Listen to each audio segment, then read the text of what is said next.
In 1916, the German High Command came up with a plan that wasn't just about winning a battle. It was about breaking an entire army's will to fight. They picked a target so symbolic, so important to the heart of France, that they knew the French would throw every last man they had at defending it. This is the story of Verdun, a battle that was basically conceived as a strategic experiment in pure annihilation. Okay, let's just sit with this quote for a second. That wasn't some unfortunate side effect of the plan. That was the plan. The German chief of staff, Erich von Falkenhayn, he didn't think the war could be won with one big breakthrough. No, instead, he wanted to force the French army into a meat grinder, a place where they would have no choice but to fight and die until they just ceased to exist as an army.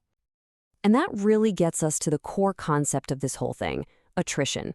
You see, this isn't about brilliant tactics or capturing huge swaths of land.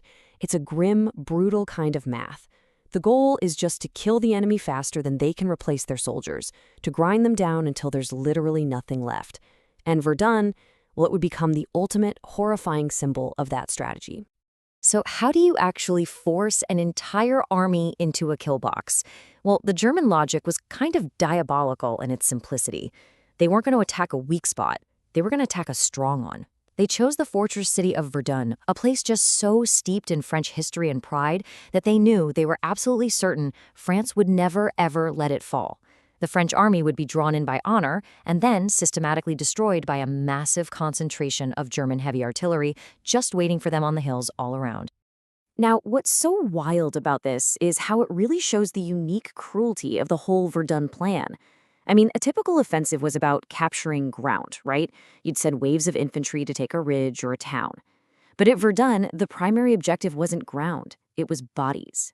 The German infantry were only supposed to go in after the artillery had already done the real killing. So the plan gets put into motion February 21st, 1916.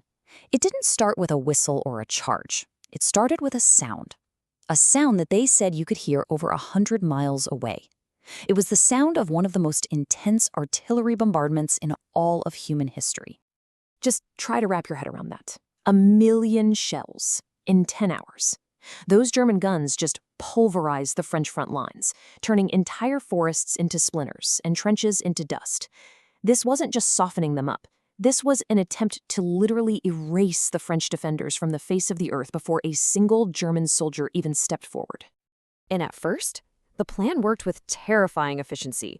The German stormtroopers just moved through the wreckage, finding only dazed and broken resistance.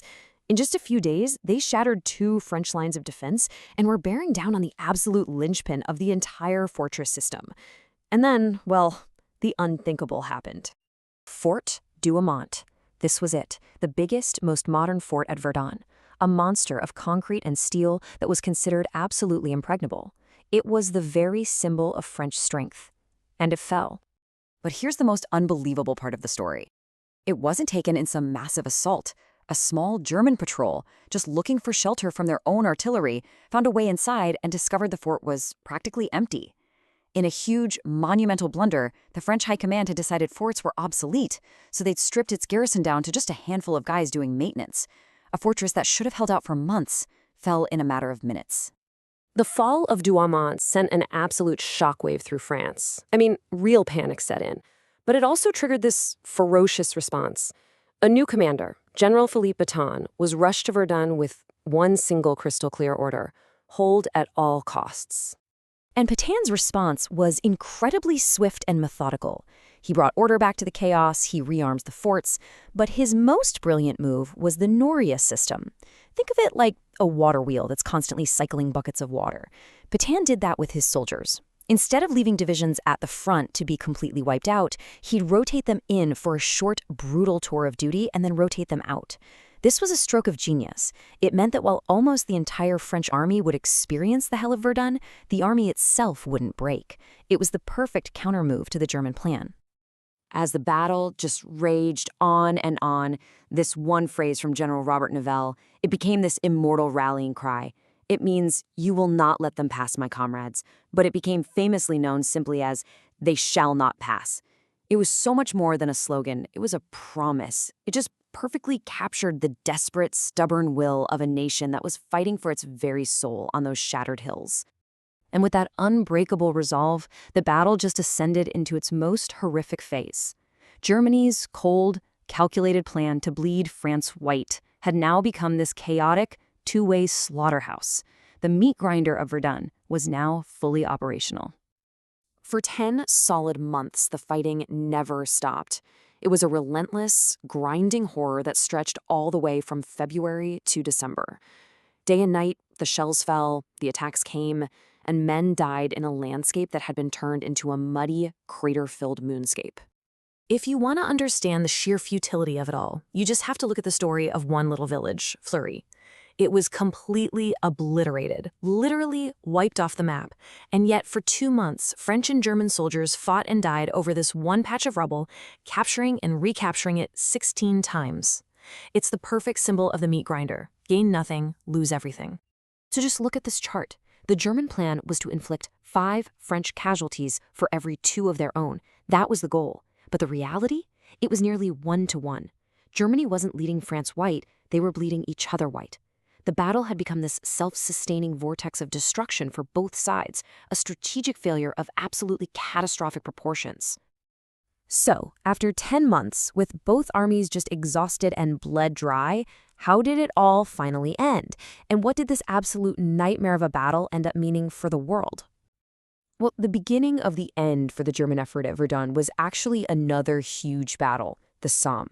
The British and French attacked, and that forced Germany to pull crucial men and guns away from Verdun to deal with it. With the pressure finally off, the French launched these incredible counteroffensives and managed to recapture both Fort Douaumont and Fort Vaux by the end of the year. And this table, it just lays it all out, plain and simple. The strategic goal to bleed France dry? Nope, it was mutual bleeding. The territorial goal to capture the heights? All the big gains were lost. And that goal of inflicting massive, one-sided casualties? The ratio ended up almost even. I mean, by every single metric, the original German plan was a complete and utter failure. But for France, victory tasted like ash. The battle was won, but the cost was just unimaginable. Verdun was burned into the national memory. It became the ultimate symbol, not just of determination, but of sacrifice and the horrific price of modern industrialized war. It wasn't just a battle, it was a scar that would define an entire generation. And then something really remarkable happened. Over the decades, this symbol of bitter hatred transformed. The shared memory of that unspeakable suffering actually became a bridge. In 1984, the French president and the German chancellor stood hand in hand at the Douaumont cemetery, turning the site of a slaughter into this powerful testament to reconciliation. And that really leaves us with this profound question. How does a slaughterhouse become a nation's soul? Verdun shows us that history is never static. A place that represented the very worst of humanity, a cold, calculated plan for annihilation, was transformed by memory. And eventually, that shared ground of suffering came to represent not hatred, but mutual respect, and the hope that something like that will never happen again.